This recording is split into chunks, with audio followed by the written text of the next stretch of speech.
Hello. Just doing some more bagging and boarding. Thought I'd flip on the camera and let my mind go. I actually have quite a bit of stuff from I had some local stores, uh, filling in just a bunch of um, limited series and stuff that I wanted to get into. It's been sitting around for quite a while, waiting for me to get time to just kind of bag and board them all at once. Puppy's back here, so she might be. You're sitting really weird. That in no way looks comfortable. Why don't you? Never mind. You do you. You do you. Uh, Actually, you're making me uncomfortable. Just lay down. Just lay down. Just do it. Just do the thing. All right. Sorry. Um, so I had an idea of what I wanted to talk about the next time I did this which would be this time.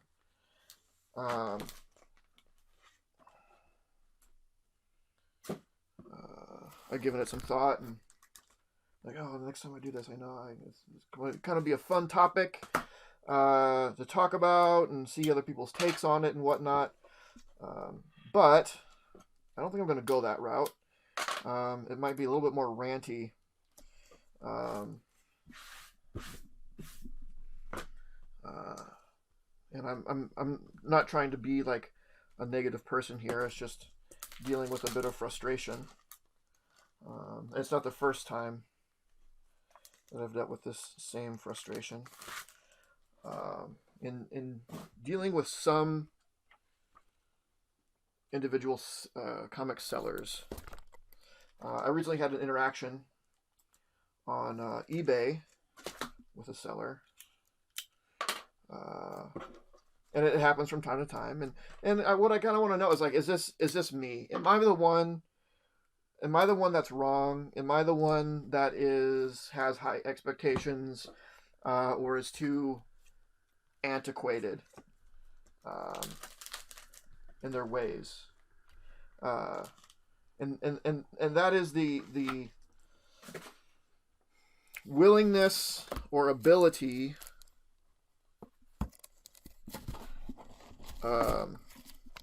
of sellers. These are independent sellers. I'm not talking about comic shops.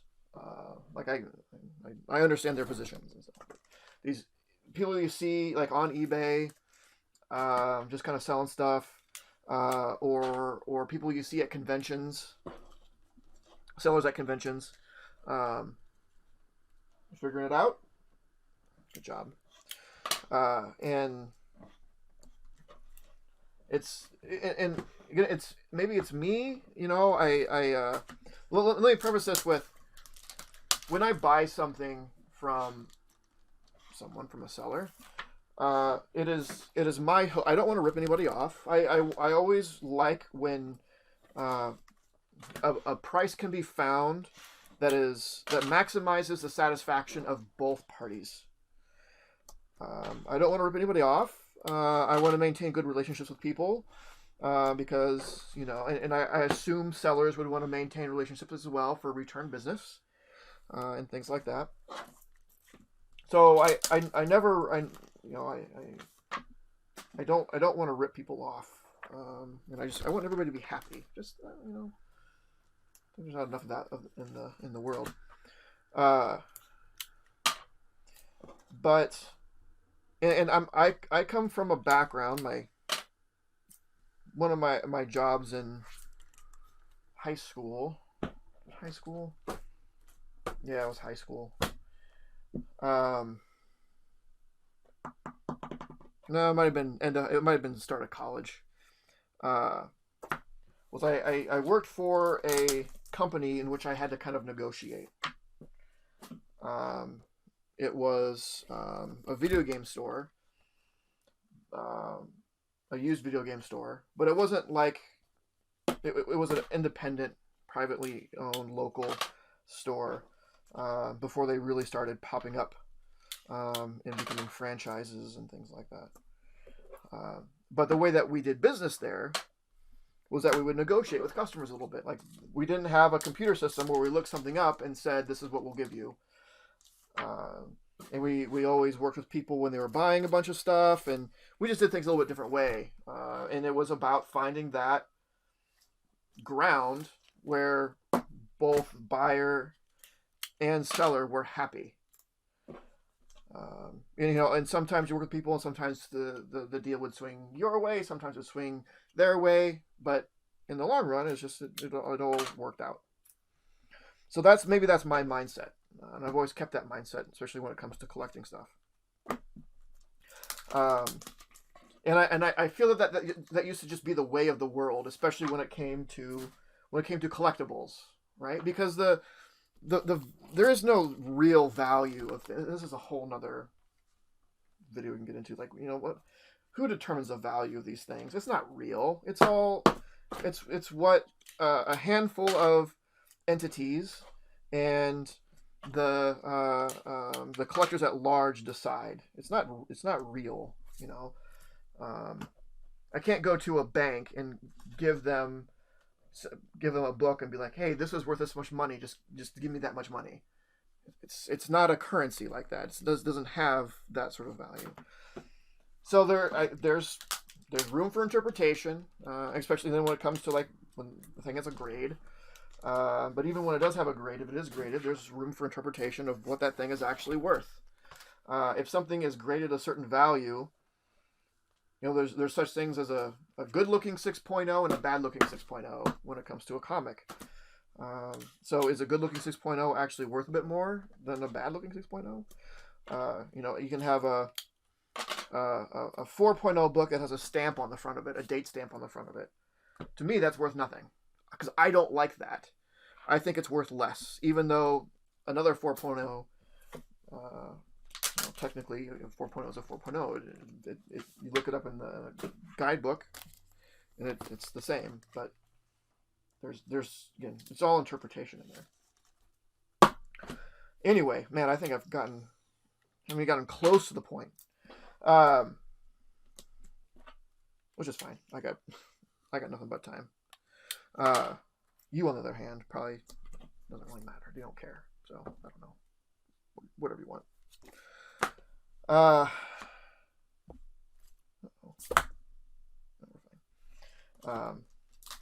So there are some sellers out there that are, when you come with this sort of mindset, that they're frustrating to deal with, or just that they don't want to deal.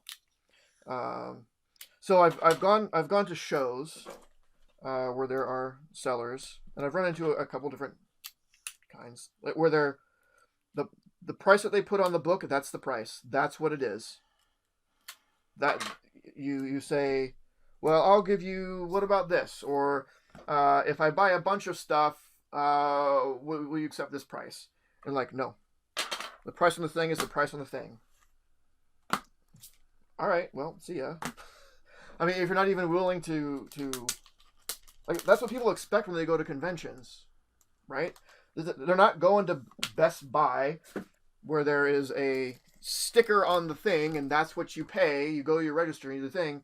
This is at a convention where people have the expectation, at least I think, or I do have the expectation of people to negotiate a little bit, be a little bit open to moving around, especially if you're the kind of person that's going to be a return seller and you want that continued business. I'd say the majority of people and sellers are that way because that's the way it is. That's just the way that it is. But every once in a while, I'll run into a seller. They're like, no. Like, hey, I offer you this. Will you take this? They're like, that's not the price that's on the book. Like, well, I understand that's not the price that's on the book. I'm saying I'm offering you this. It's just no. All right.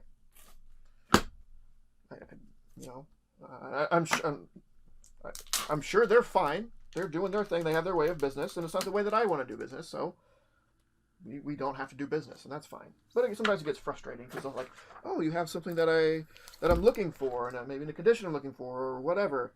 But I mean, I'll find another one. They'll find a buyer that just wants to pay whatever's on there. And you know, when it's me who I do a lot of collecting, I kind of have to be that way. I have to. I can't just pay what anybody wants.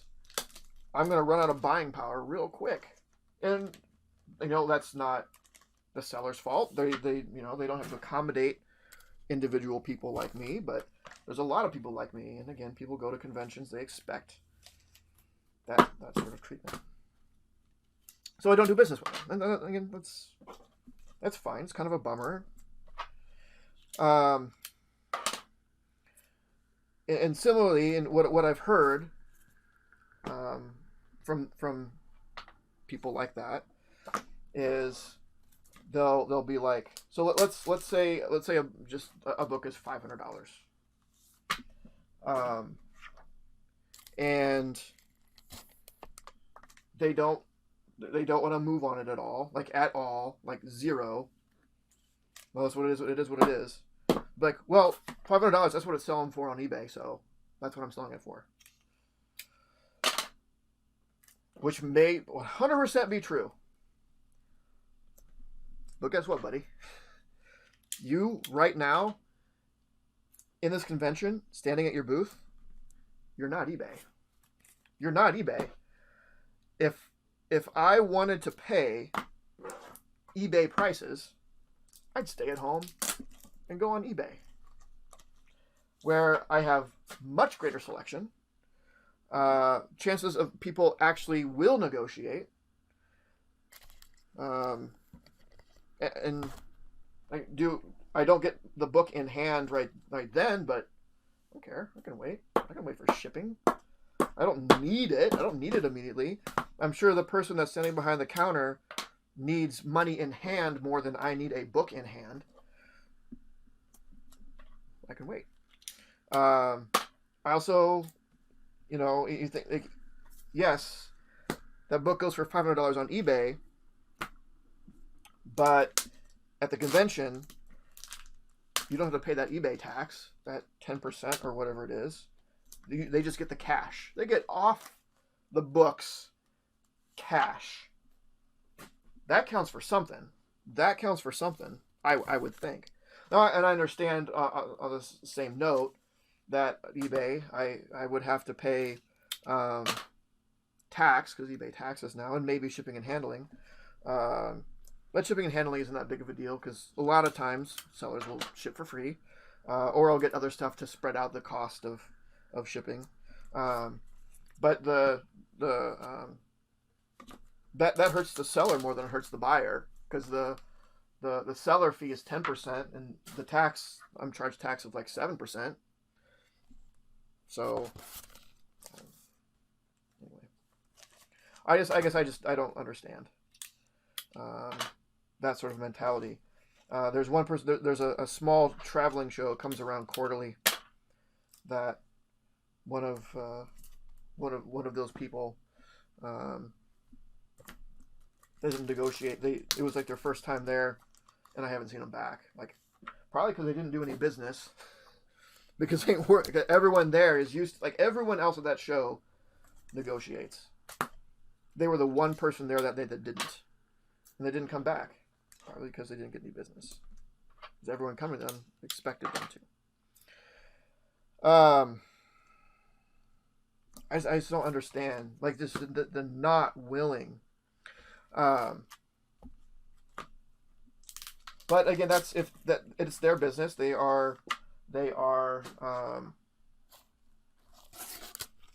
It is their right to dictate their business, how they dictate business. It is my right to walk away from that business. So it's no big deal. It's fine. Though I did have an interaction. I think what kind of spawned all this. Clone journal. Who knows? Who knows what's in there?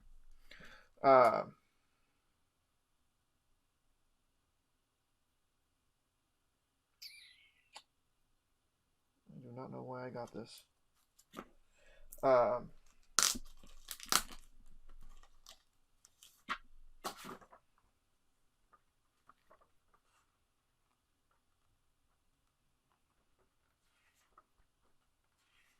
what even is this?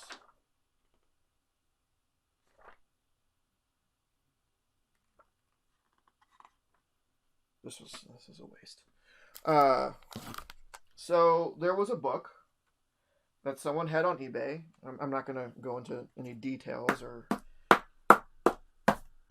anything like that. I don't even want this. I think I picked up the wrong book. And just to put some things in perspective, it would have the price of the book is in the thousands. So it is a significant amount of money.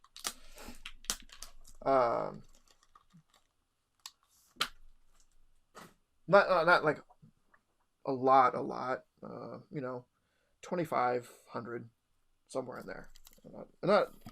It's a good chunk of money that I want to be sure about spending, but it's not like $7,000, $8,000, $9,000. Not saying that 2,500 or whatever is not a lot of money. It is, and it was a graded book. But there's only one picture. It was a picture of the front, just the front. And it could see what the grade was, but I care about all aspects, right? It's not just, oh, that's the number. I don't like timestamps, date stamps. And sometimes a book can be graded at a decent grade, and if it's old enough, have a timestamp on it. But I don't want that. I don't want that. And sometimes there, or a company stamp or whatever kind of stamp, maybe, or any sort of little writing. I really don't want that on my books. So it could have had something like that on the back and still been at the grade that it was at. So I messaged the guy or gal, I suppose. I messaged the seller, and it was like, "Hey, do you have a picture of the back of this?" There should have been red flags to begin with, right? Here is a $2,000+ book, and they don't take the time to upload a picture of the back. Just one picture. Here it is. Like, there's more to it. When it comes to books like this, there's more to it than just the facing picture and believing the grade, and that's it.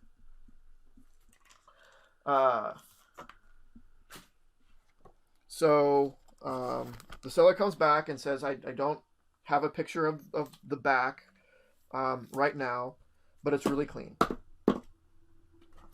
Really clean. What does that mean? What does that mean? You can have what is the definition of really clean, right? It could have a stamp on there, and they call it really clean because it's really white or whatever everywhere else, so it's clean. But because we'll have a stamp, okay. So I come back with, okay, so there's no stamps or writing or anything like that. I just want to confirm that we are on the same page of what really clean means. Because if I got the book and it had a stamp on it, I would not be happy. So I do my due diligence.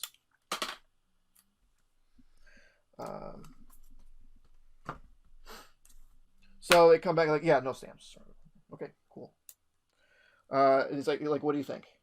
Like, well, I said I would if we can make a deal, I'd pay with PayPal. I'd get you, do that today, get the money right away. So I sent him an offer.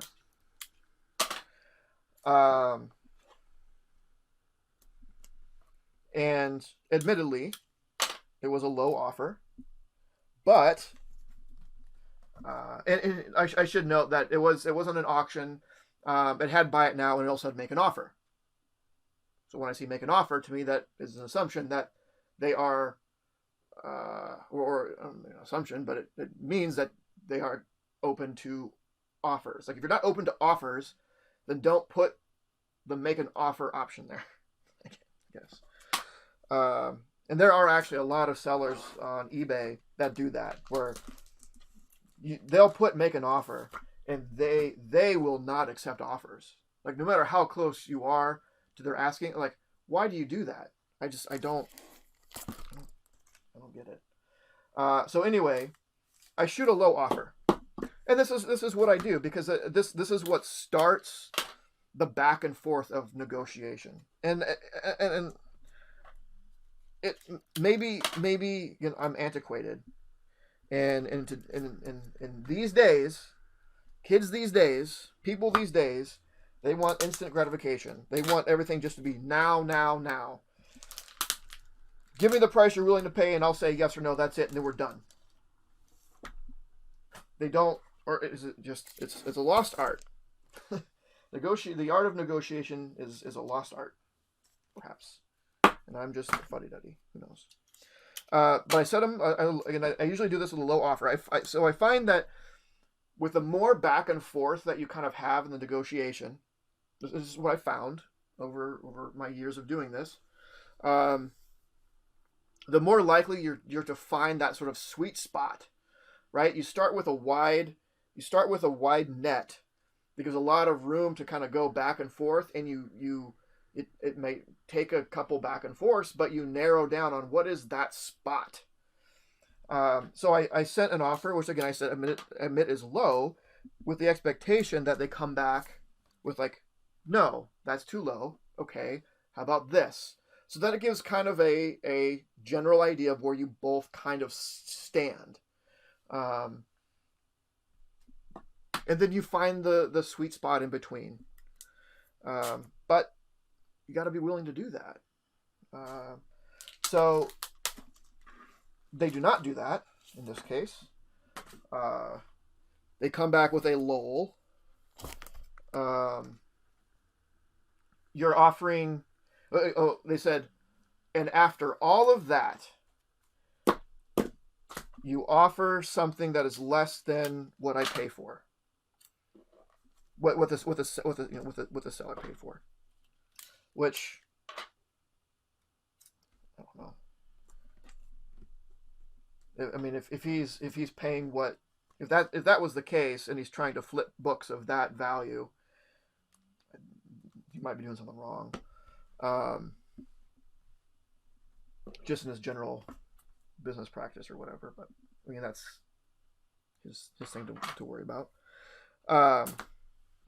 And I'm like, what do you mean after all of that? Like asking a question about a 2,000 plus purchase, like a reasonable question. Is there crap on the back of this book that's going to make me not want to have it?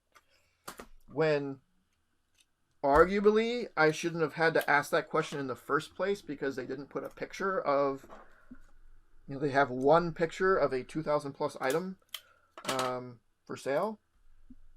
After all of that, you're in the wrong business, buddy.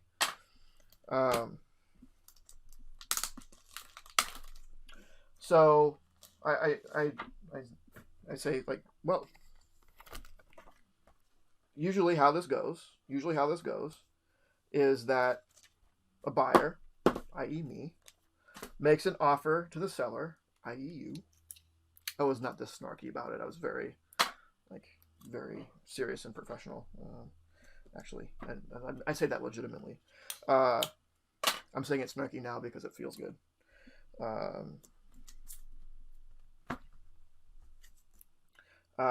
Comes back with an offer. And then it goes on. And you find the place. Find a happy medium. And I said, but if that's not the way that you do business, that's fine. We don't have to do business. That's it. And that is fine. Like, it's just like those sellers at the cons that don't want to negotiate. You don't want to negotiate? That's fine. That's your prerogative. I don't have to be a customer. I move to the next booth. It's not a big deal. It happens. So, like, okay, that's it. Fine. Then they come back with this really long email about it's always the people that ask for pictures first that come back and lowball. Like, well, maybe it's people that are smart, that know what they're looking for. They're legit collectors that know how this business works. That, yeah, if you don't show the back, it's like, is he not showing the back for a reason? I want to know what's on the back. So that's a smart thing to do. And they also negotiate because that's how people end up happy. So you get this mail that's like this long about people who ask for pictures first that always lowball, and it just goes on, and I don't know. It was really this like unprofessional. Like, look, man, I sent you an offer. You scoffed in my face about it. I come back and say, okay, that's fine. We can't do business. We can't do business. And I'll admit I kind of called him out on being unprofessional. I was like, you don't have to, like, you could just come back with an offer. You don't have to, like, lull and whatever. Like, that's kind of unprofessional, because I felt that it was. Yeah, but this long tirade. It's like some people just hit buy it now. Some people make an offer that's really close to the thing, but it's always the ones that ask for a picture, the ones that want to know what they're buying, that send a lowball offer. Like, well, and there's people that do that too. You're going to run into all kinds of customers, friend,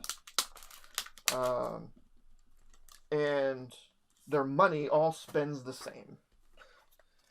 If there is a certain kind of customer that you do not want to be a customer, that's fine. But you are losing on a part of your potential base. But again, that's your business. You decide how to run it. It's fine. So I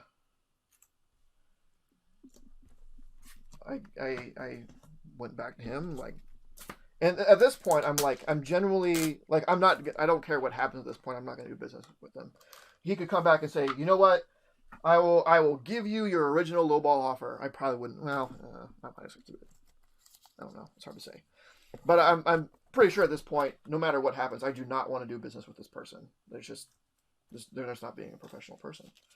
And at this point, I'm replying back because, like, I and maybe it's stupid, but I kind of want to help them. Like, look, you are hurting yourself by acting this way. So I tell them my whole thing about, yeah, I find that, it maximizes the satisfaction of both parties if you allow this sort of back and forth. So what my initial offer was just that, an initial offer. Was it low? Yes. Did I expect to get the book for that? No. What I expected back was, an offer back, and we do the dance, and we find the happy place. And I told him, and this is true, that about 90% of the time when I do this, when I make an offer to someone on eBay,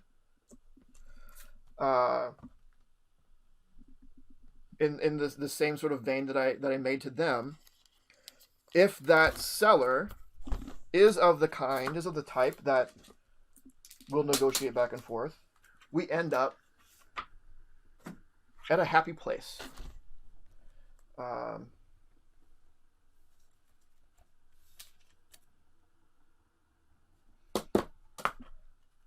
And that's true. And I would actually say it might be higher than that for those that actually come back, right? Sometimes I'll send an offer and I get something like what this person did, of just like being unprofessional, or they don't reply at all. those obviously 0% go through. But for the ones that reply back with an offer, usually the vast majority of the time, at least 90%, it ends up going through.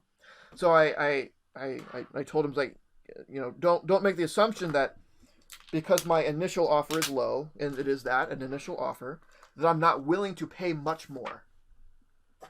Because I am. That initial offer is just that. It's an initial offer. It's a starting point to start finding that sweet spot for both people. But the amount of people that don't understand, like, that's their eBay business, their eBay auctions is not Best Buy. It's not this is a collector's world, where collectors of all kinds are, they notoriously want to find a good deal because they know that it's not the end for them. This one book is not the end for them. If they save money on buying one book, that gives them more buying power for another book and the next book and so on. It's just the way that this game is. And if someone is a seller in this business, they have to understand that, or else they are cutting out. And maybe they do fine. I'm not sure a lot of them do fine, but they are voluntarily cutting out a section of their customer base. So in the end, I said, that's the kind of way that I typically, these things typically go with me. It's usually not a problem. But if that's not the way that you do business, then that's not the way that you do business. This book is not, it's an in-demand book, but it's also not a rare book. So you will find another buyer and I will find another seller, and everything will be fine. My stack is getting too high. It's falling over.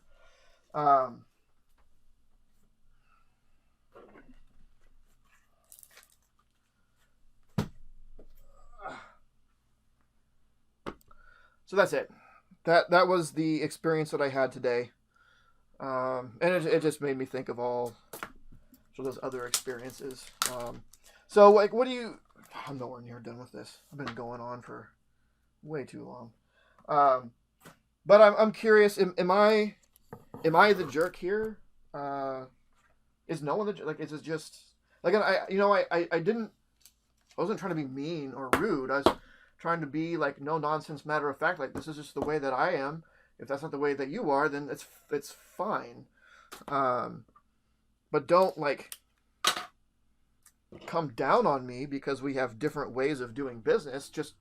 We can just walk away. It's okay.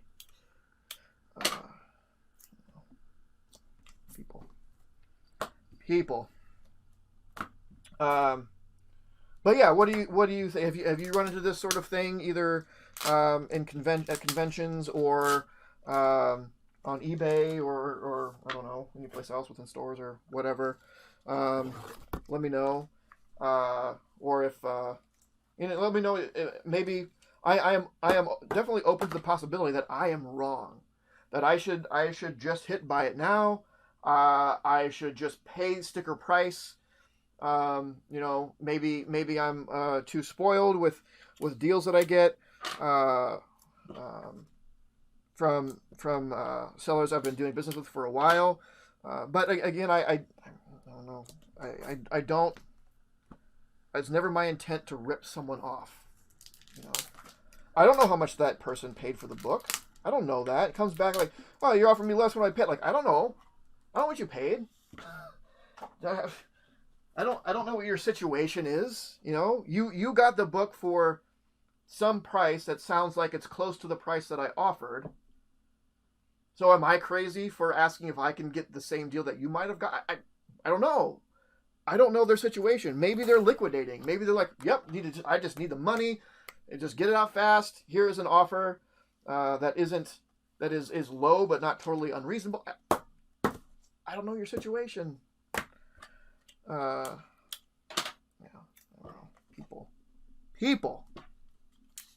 That's why I surround myself with comic books. Not people. It's a horrible thing to say, but it's also true. Man. So again, yeah, that's it. Let me know your thoughts. Let me know that, you know, if I'm an awful seller, or what's going on. That's it. Like, comment, subscribe. Again, you know how, you know the drill, everything to do. I gotta find my mouse so I can turn this thing off. I'm sure you don't want to look at the top of my head while I talk about nothing. I'll be doing this again probably really soon because I know I have a chunk of stuff, one big chunk of stuff coming in the mail. And I had another thing I wanted to talk about that was a little lighter and more fun. It was just like, hey, I don't know. It was just me doing hey the entire time. I don't know. But that'll probably be coming up in the next week or so. I don't know. Anyway, have a good week, night, day, whatever it is. Later. This video was brought to you by Titan Comic Pressing. Follow us on Facebook and Instagram at Titan Comic Pressing LLC.